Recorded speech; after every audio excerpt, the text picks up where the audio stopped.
If you're looking for a miniature nativity to place on your desk, credenza, or bookshelf for the holiday season, this project may be exactly what you're looking for. This is cut from one small rectangular piece of hardwood on the scroll saw. It's possibly a little complex for an absolute beginner, but I'll give some tips to help you make the cuts and create a project you will be proud to display. It's the time of year when I'm not only making Christmas items, but they're already starting to sell. In fact, it's only a week before Thanksgiving when I'm recording this. I'm not sure when you'll be seeing it, but one of the items I recently sold out on was this one-piece nativity. It's from Steve Good's site, and if you've been following my YouTube channel, you know that I use a lot of plants from Steve Good. It's just one piece. I'm going to make it out of oak, and won't take a long time, but it's not real easy. There's a little bit of skill going to be involved in making these cuts.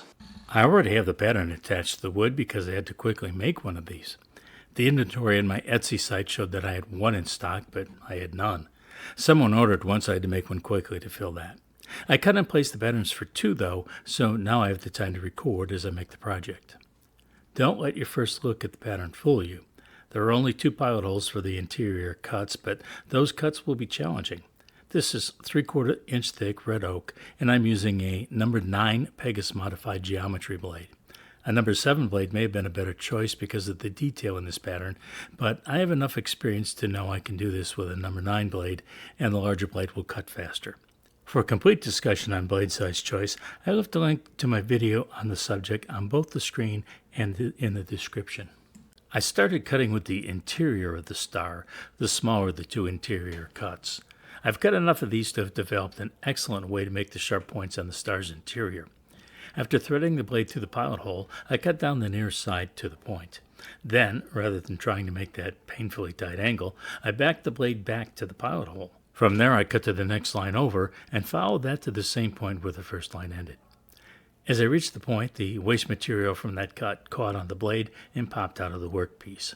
Cutting the inside of the star is a matter of repeating this process until every side is cut. This process ensures sharp points all the way around.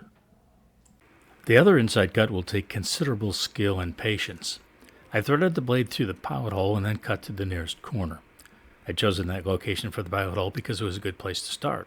As soon as I reached the corner, I backed up very slightly, just so the blade was no longer cutting, and I used the combination of the kerf and waste area to carefully swivel the workpiece to the direction I wanted to cut next. I again fed the wood into the blade, and the first 90-degree corner was completed. One key to cutting all these tight turns is using the waste area effectively when needed. When I came to the next corner, it had a slight acute angle, too small to make the turn in the previous manner. Instead, I cut right to the corner and backed the blade to the pilot hole. The blade moved easily through the curve just created. Once I reached the pilot hole, I pivoted the workpiece 90 degrees to make the cut across the top. I could swing the workpiece at that corner to make the diagonal cut. Rather than make the next tight turn, I kept cutting to the vertical line at the edge of the design. When I reached the line, the blade caught the edge of the loose waste piece and popped it out. That brought me to a place where I had to make a decision on which direction to proceed. I started cutting across the star's bottom edge, following the line all the way down. At the bottom tip of the star, there was a point with an impossibly tight turn. As Shakespeare once wrote, discretion is the better part of valor, so I chose an easier way to cut to the point. I cut past the point and then used the waste area to turn the blade around until it was lined up with the far side of the bottom end of the star. From then on, cutting straight up the star side was easy. At the top was an angle cut of a little less than 90 degrees. I made that in the usual method of cutting right to the point in the corner, easing back slightly on the pressure to the blade, then pivoting the workpiece to the new direction and starting the cut again. Instead of making the turn at the end of the star, I continued cutting to the vertical line at the edge of the pattern. Then I turned to follow the line up toward the top, made those little jogs at the top, cut back in a downward direction, and followed that line until I met the horizontal line. This caused another small scrap piece to pop out in the left corner. The next series of cuts took a bit of thought to plan out all those jagged edges of the palm fronds. I cut the first one by constantly swiveling the workpiece back and forth, cutting continuously from end to end. If you have some experience with the scroll saw, you may feel confident to make the cuts similarly. You should also consider the possibility of switching to a number 7 blade. It will help to make the tight turns more easily, but it will also make cutting go more slowly. My blade choices are only suggestions. You should use whatever size works best for you. I'll demonstrate another way to make these cuts on the next palm frond. After making that short vertical cut on the edge of the pattern, I followed the line until I came to the first sharp turn, where I kept cutting in the same general direction with a gentle curve that just touched each of the frond points. I continued to the end, then curved around the underside similarly until I reached the edge in a short downward straight line. I'll come back and clean up the remaining needed cuts later. When I do, you'll see why I chose this method.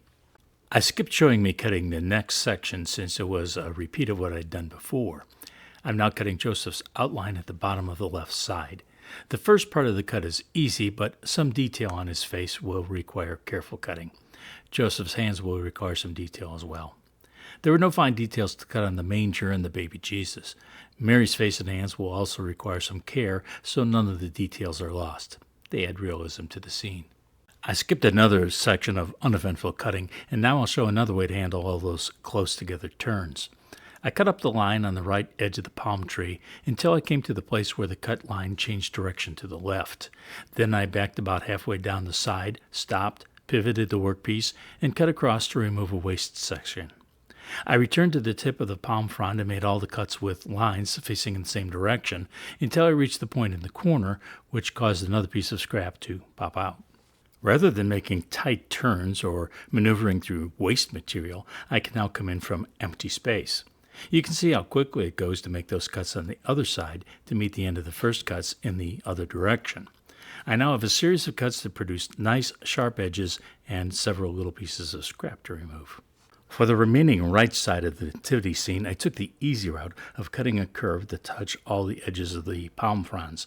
I'll go back later and make the cuts for the details. At the end of this cut, I was able to remove a large piece of scrap.